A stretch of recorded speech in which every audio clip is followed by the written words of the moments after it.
Hi உறவுகள் அனைவருக்கும் வணக்கம்ப்பா. செகண்ட் பேட்ச்சு முடிஞ்சு இது 3வது தடவை இது அரைக்கிற பொடியெல்லாம் இட்லி பொடி, கொள்ளு பொடி, கருவேப்பிலை பொடி. இது வந்து 3வது பேட்ச்சு. நான் என்னோடய சக்திக்கு தகுந்த மாதிரி அளவாக அரைச்சிட்ருக்கிறேன். இன்றைக்கி கொஞ்சம் வேலை.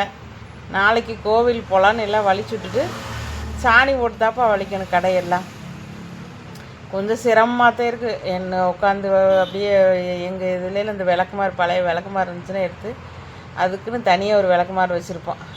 அதை போட்டு வலிச்சு விட்டுறது. கீழே உட்காந்தெல்லாம் குமிஞ்சு நிமிந்து வலிக்கிறக்கே சிரமமாக இருக்கும். அதனால் வலிச்சு விட்டுட்டு சரி இதெல்லாம் ரெடி பண்ணி வச்சு ஆற வச்சிடலான்னு போட்டு ஃபேன் காற்றுல ஆற வச்சுருக்கிறேன். ஆற வச்சு நம்ம இது வந்து அரைச்சாத்தேன் நல்லாயிருக்கும். பொடி ரெடி ஆயிடுச்சு.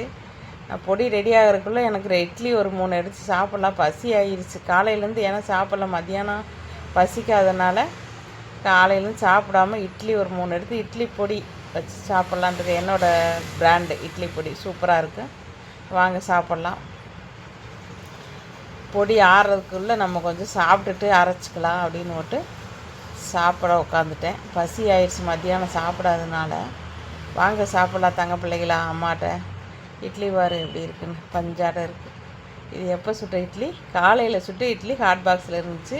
நீ நமக்குன்னு போய் நீ என்ன தனியாக செய்யறது, அந்த இட்லியவே சாப்பிட்டுக்கலான்னு சொல்லிவிட்டு நான் வந்து சாப்பாடெல்லாம் வீண் பண்ணுறதுனா ரொம்ப கஷ்டப்படுவேன்.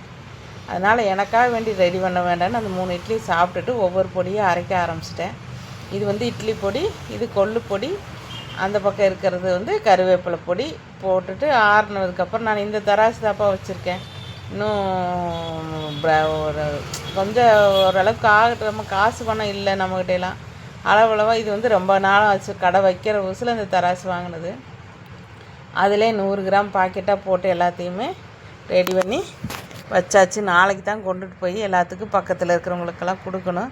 கேட்டிருக்குறாங்க. நாளைக்கு கொண்டு போகலான்னு ரெடி பண்ணி எல்லாம் பேக்கெட் பண்ணிகிட்டு இருப்பேன். அம்மாவோட வீடியோ பிடிச்சிருந்தா நம்மளோட கஷ்டப்பட்டால் தான் நம்மளோட வாழ்க்கை நல்லா இருக்கணும்னு முடிவு பண்ணியிருக்கிறேன். வாங்க சப்ஸ்கிரைப் பண்ணிக்கோங்க. அம்மாவுக்கு சப்போர்ட் பண்ணுங்கள். பாய்டா.